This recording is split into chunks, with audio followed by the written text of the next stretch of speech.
We have an exciting guest today. Her name is Melissa Center. Melissa is a playwright, a filmmaker, an actor, a singer, dancer. We worked together a couple of years ago, and I am having her on because something interesting happened recently, and we want to talk about it. Melissa, I want to get right into it. You are the author and lead of Marrying Jake Gyllenhaal. Can you talk about this project for us? It is a solo play with music. It has been certainly a labor of love for the past couple of years, inspired by my life and my mom's initial obsession that Jake Gyllenhaal is like my soulmate. So what happened was I was in a 10-year relationship that had ended, and my mom just started sending me like newspaper articles, and that she does that anyways, but like specifically about Jake Gyllenhaal. And then she kept sending me emails about him. And like anytime he was appearing on something, she would send me, or anytime he was featured in a publication, she would send me. And I'm like, what is this? Okay.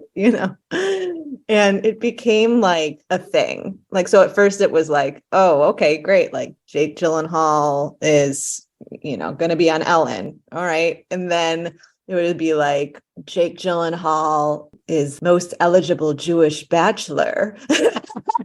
And then like Jake Gyllenhaal talks about how he's ready to settle down and have a family, and like all that kind of stuff. Yeah, it started off like kind of silly like that, but then she wouldn't stop, and it went on and on and on. And I was living in Los Angeles at the time. The weird thing is as I was going on with my life, I would be like 1 degree apart from him again and again and again and again and again. And not just with like industry friends. I mean, like in every walk of life, he would somehow enter my sphere. And so then it started to be like, what is this? It was too many times too weird that I thought I had to do something with this. And so initially I was in a writing class, and I was like, oh, this is kind of like a fun rom-com idea. So I started to write it down, and then I set it aside because I had other projects that were like ready and producible that just I needed to make. And my experience in Los Angeles had a lot of challenges. And I think I got to a point where I was feeling rather depleted.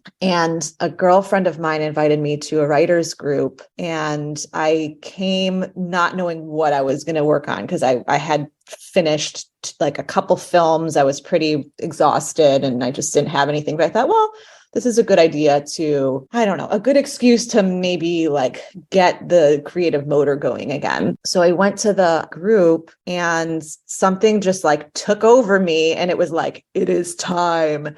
And this play, this story just started to come through me in the form of a play. And I was hearing songs, and suddenly I was like, oh, laughing for the first time in a long time. And I read it out loud to the group, and they're like, did you just come up with this? And I said, well, not concept, no, but like, yeah, the writing just started to pour out of me. And they're like, this is hilarious. I want to see it. So it really gave me confidence to keep going. I'm a big fan of creating your own content. Yeah. Because as you and I both know, auditions and the whole world has changed in terms of just going into a room and getting a job. So I feel like we have to create our own destiny.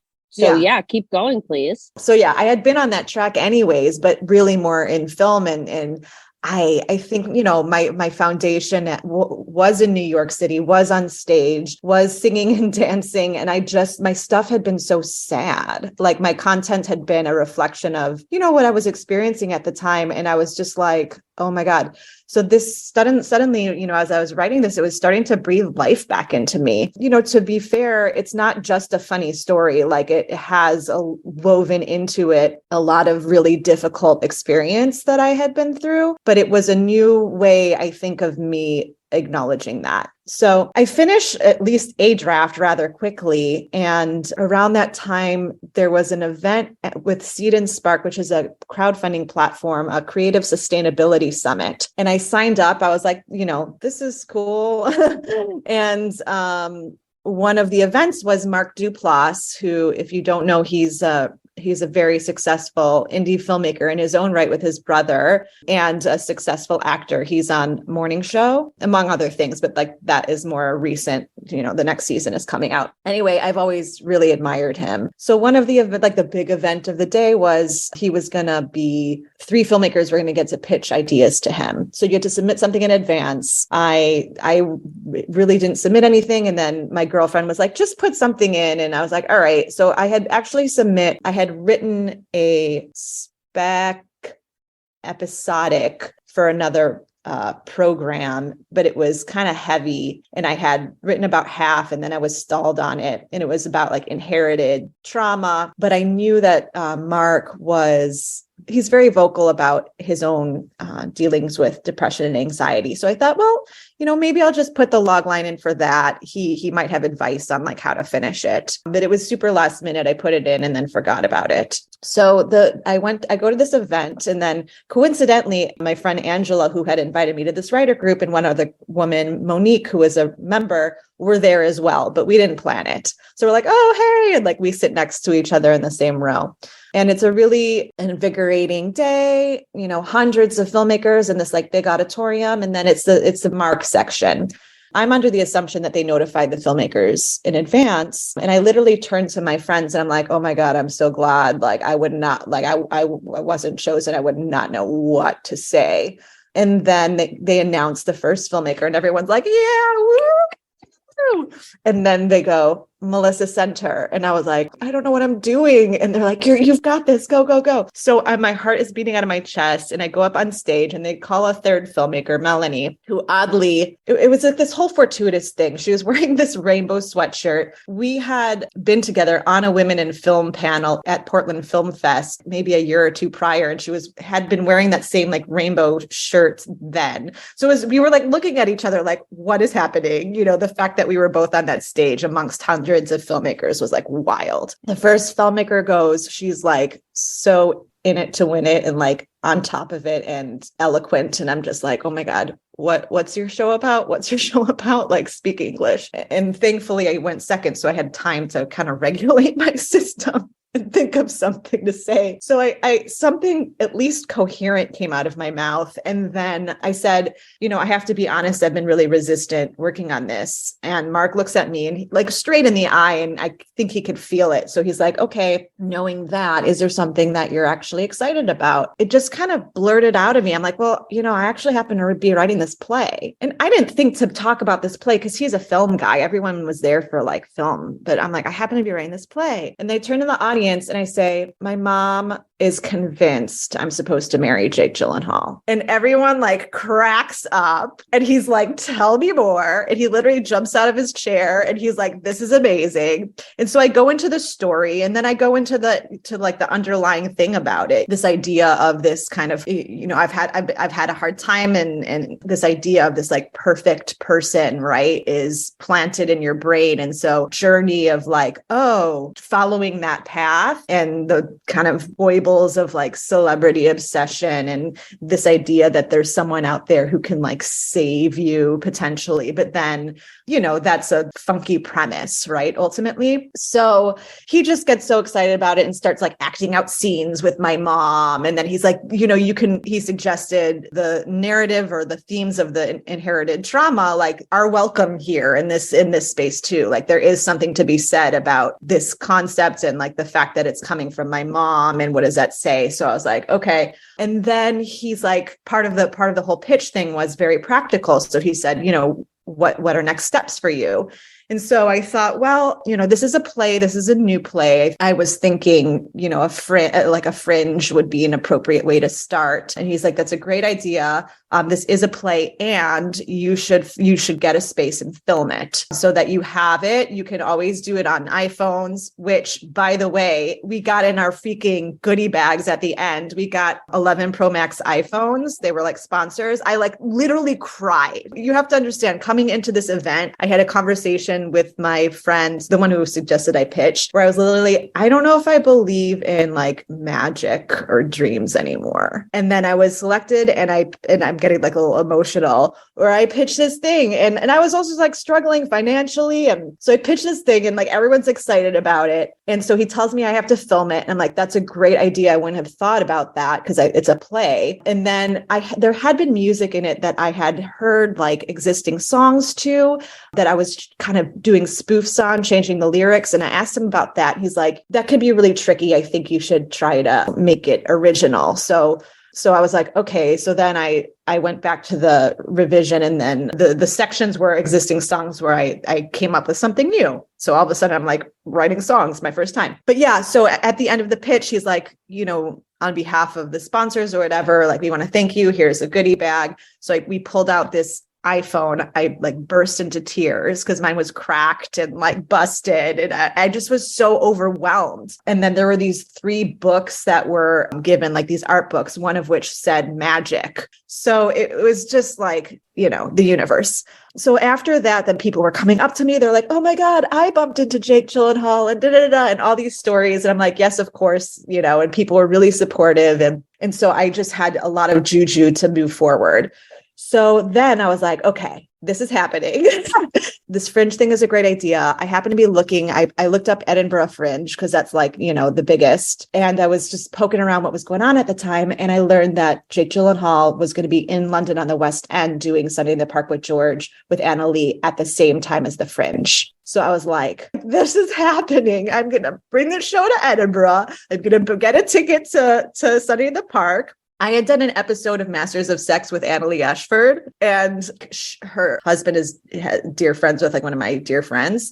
So I'm like, somehow I got to get the information over to him. And like, this is a crazy story. And like, I'm doing it. So I found my venue, got a place to stay, plane tickets, everything. And this was 2020. And so suddenly there was no Edinburgh. All this like momentum of the play was like, and I'm like, and I was like, okay, how do I move forward? Everyone was, well, first of all, no one was doing anything. Everyone was freaked out right at the time. Like I was in my studio apartment in Los Angeles, like scared of being ill and barely left. So that was a whole kind of process. But then we were seeing creative stuff starting to emerge. I also was at that point, like there was no work, right? I'm like, I can't stress about work or lack of work. So I'm just going to let my creative self lead the way. There's like, that's the only way that I can function. And that became very illuminating and healthy for me. So I started to like, create other things, and what else was I doing? But that was good. And then people started to put stuff online or do the Zoom theater scene. And so I was strategizing with my colleagues of like, how do I move forward? And I'm like, I'm not going to do this play on Zoom. Like that is depressing. I was supposed to take it to Edinburgh. So wait. And then it was starting to be, the industry was starting to figure out how to do COVID safe films. And so that those conversations were happening. We decided, well, maybe we can do this and live stream it. We had a connection to a space, the Pico in LA. They were really eager to just breathe life back into that space and, friends and colleagues. And so they generously said, let's figure this out. So then I raised a bunch of money to put a full-on production of it, but it was delivered via live stream. But we had 3 cameras. So it was switched live in the moment. So you could feel like you were watching a piece of theater. It was really the first theater show that was given to people in that way. And it was, kind of skeleton crew, everyone spaced out, everyone masked, all according to protocol. It was very scary for me. It was very scary for me, but it was really thrilling. And my composer, Jamie Buxton, and Ernie Bird was living here. He did all the orchestrations. So they both flew in from New York for this. And I remember in the space hearing the music, walking into the space, hearing the music for the first time. And I just tears of joy being in a theater space, hearing music that wrote lyrics to that Jamie so beautifully composed. And like, this is what my foundation is, so it was like home. So we filmed the play. It was very successful.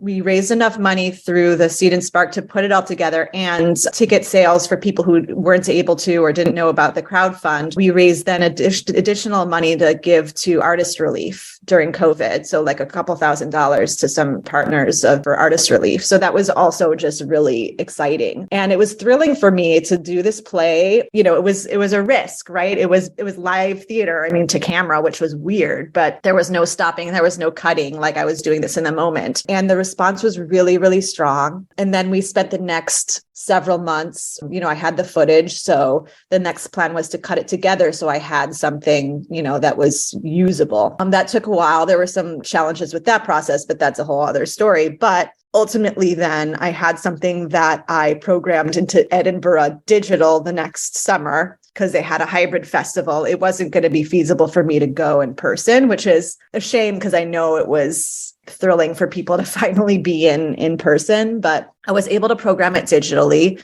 The ticket sales for that were pretty decent, even though people were like over the digital stuff and like needing real life stuff, but they were pretty decent. And then I got some really amazing press. There's an article that was written about the show in Ms. Magazine. She just got it. It was just such a generous coverage of the show. And like in that publication was so awesome. So the article ran in Ms. Magazine. And then there was a similar one, but placed in Psychology Today. So it was like, okay, cool. Like, you know, legitimate outlets, and then some really lovely response from some of the press people over at Edinburgh in those publications. And then I made the decision to move back to New York after 10 years in LA. It was time. And so in coming here, I thought, well, it would be great to finally do the show in New York. Like I'm from Chicago, but New York does feel like home to me. And I'm like, it'd be so great to finally do the show live, like in New York, where I feel like it belongs. And in coming here, there were some new bits of information that I learned that I thought were very pertinent to my narrative, that once I learned, I was like, I need to address this and weave this into my show to the through line of my journey. So I started to do a little revision, and then I needed to set it aside, I think, for a little bit, because it was a lot and I was getting my feet back on the ground and I was putting it out there, but also everyone was like, theater is happening again. I'm like, what? We have all this backlog of stuff. Like I was not having an easy time of necessarily finding the appropriate partners for next steps. So I'm like, okay, well, pause, I'll put it aside. You know, when someone is a public figure, how do you talk about them without them suing you or whatever? Like, because what you're saying is from the perspective of you and the fact that your mom is weaving this narrative about, she picks a person for you and it happens to be this individual, but it's not the real person, it's his public persona. Right. Yeah, that's a great question. And honestly, something that I was pretty unsure about, but I do know that Mindy Kaling wrote that play that was in to, you know, Matt and Ben. And so other things existed that I was like, okay, I think this is possible. And I did have someone like a volunteer lawyer at the time, just that I consulted just to make sure that the content of the play was okay. But to answer your question, I think if there's like a parody aspect to it, it's considered okay. Also, if there is like, you know, like what's it called? Jon Stewart or those shows, and they show existing news things. Satire? Is it satire? Yeah, satire. So that is allowed. But I wasn't sure if he would see it, how he would take it. Certainly, you know, it deals with themes that end up being question marks to just behavior in general with men. And so that is something that, and maybe that's also part of the reason why I'm like scared to keep going with it. But ultimately, as you said, it's not about him. He's a kind of concept and fantasy, right? And vehicle for this particular journey. And mainly, I feel like there's a lot of flattering moments in there. Funny, you know, so I don't know. Then you have to think like, oh, to be that person, the public figure, that's a wild position? The reason I reached out to you for this interview was I saw a notice on social media for a piece of work very similar to yours. And I was like, hold up, because I know you have been working on this project for several years. And it was almost like someone stole your idea. So let's talk about that. Like, what is intellectual property? Yeah. You said that you checked it out and there's nothing legally you could do, right? Do you think they had heard about your project, or do you think that this is just a coincidence? And I just found it just so close for comfort when I saw their thing. And I was like, wait a minute, this is Melissa's show with a different, And so I contacted you and I was like, hey girl, have you seen this? And you were like, what? Yeah. And let's talk about that. Like, you have spent the last couple of years working on this, and here comes someone else. Yeah. And it looks like they have a production that's mounted. So that is going up off Broadway in July. Yeah. What the heck? Yeah. So I was surprised and a little disturbed and a little furious at first. And because this is just how I operate, I think I'm like, actually, maybe this is a good thing, because it is lighting the fire to finally do this show here live. I think I've been like easily moving forward. Now, mind you, a couple weeks ago, I was finally like, I think I'm ready to start getting the thing rolling again. And so I read it out loud to myself at home just to be like, where is it sitting? What do I need to comb through or hone or shift? It's in pretty good shape. And I revised my press kit. I sent it out to a couple different people. So this was already starting to happen. And then you sent me that playbill notice and I'm like, I just wanted you to know, because if I had a piece and someone came and had the same piece almost, I would want to know. I just didn't know if you had seen it. Yeah, I hadn't. So here's the deal. The title is, similar to mine, different celebrity. The actual storyline, this is, I think, a play, not a solo show. And it centers around centers my last name. Centers around like a junior high kid, maybe 8th grade, who's obsessed with Spider-Man and has some, issues with her parents or maybe bullying at school. And so uses this as like an opportunity to be like, I'm marrying, like the fantasy, similar in a way, but like this fantasy of like, I'm going to marry Tobey Maguire. So I think kind of different enough that it doesn't seem like that was necessarily taken from mine. It's hard to say because you put something out in the ether and you might inspire people to think in certain ways, so that could have happened. Also, it could just be coincidence because thoughts and ideas do hover in the ether to some capacity and they come to us and they don't belong to us ultimately, right? Now, this with my story is very specific because it's like actual, like it's like real. I didn't make it up, right? In my mind. Yes. Like, your mom really wants this to happen.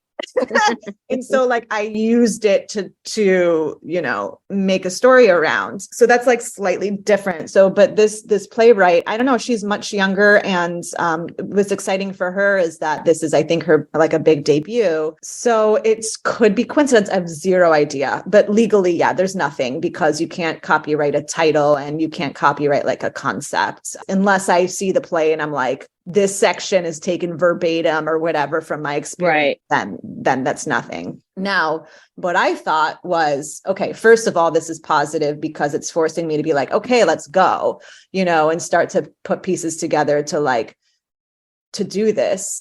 And I'm like, it's an interesting story because there is connection to our narratives. Maybe it's good for PR for both of us.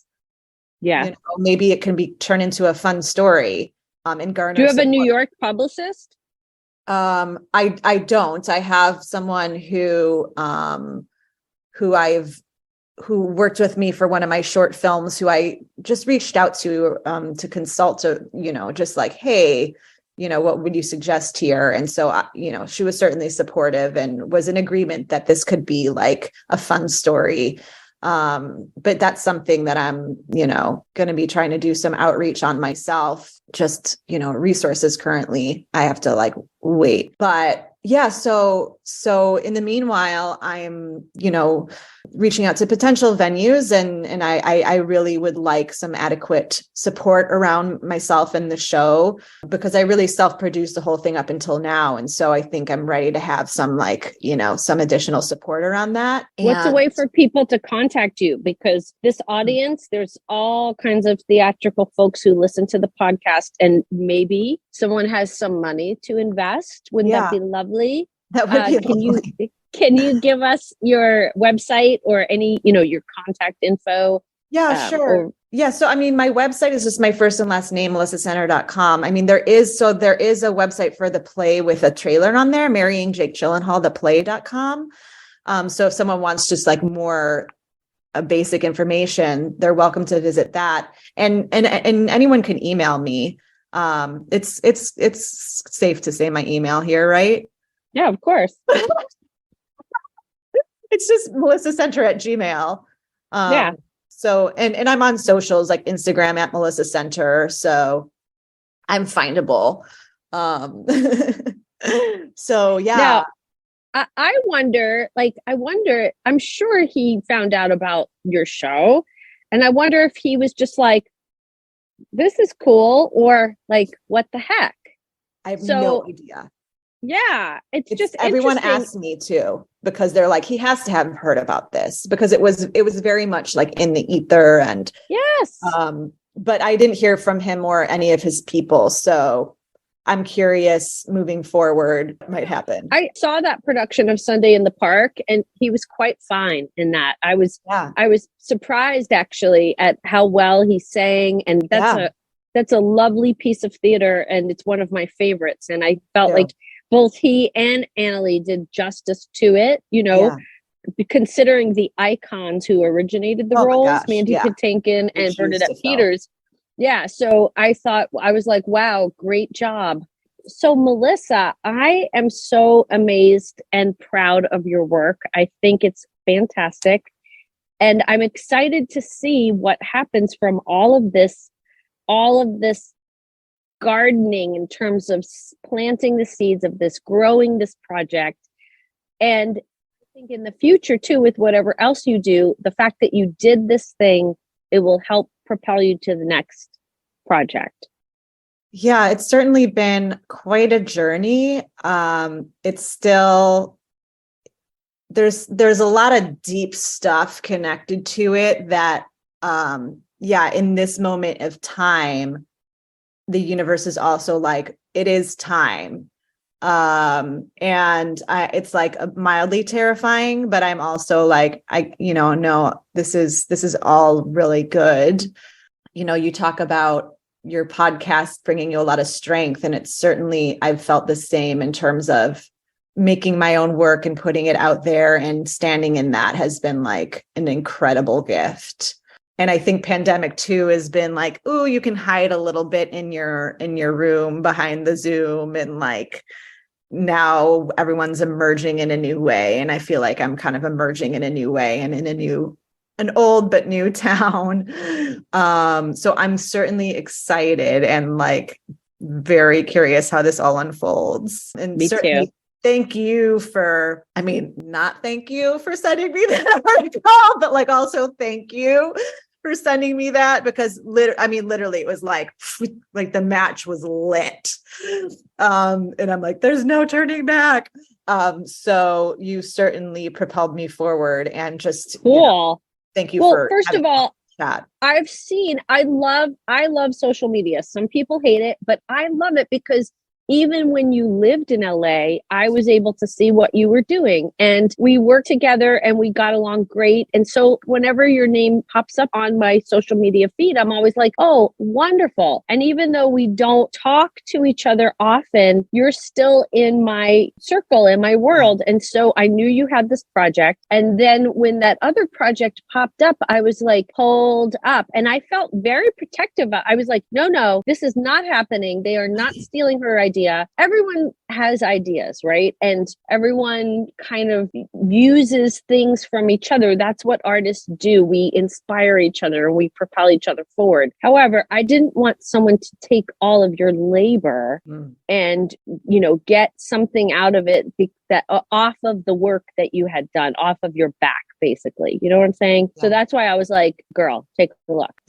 But, maybe this will be something that will turn into a good thing for you, and you'll get your show going again and produce it. And I honestly think it's everything is all for the best. yeah. So, Good. and then we will see what comes of it all. Good. So thank you for your time today. I loved chatting with you. Keep in touch with me. Let me know what's going on. Yes. And audience, if you want to learn more about Melissa, please follow her on Instagram at Melissa Center. And the play is called Marrying Jake Gyllenhaal. And Jake, if you're listening to this, check it out. Thank you, Melissa. The Showgirl Tip of the Day podcast has original music composed by Joshua Holloway. Find him on YouTube, Joshua Holloway Music. This podcast is written by Michelle Bruckner and edited by Michelle Bruckner and Joshua Holloway. Find me on Instagram, Showgirl Tip of Day. Thanks for listening. We'll see you again next week with a new episode.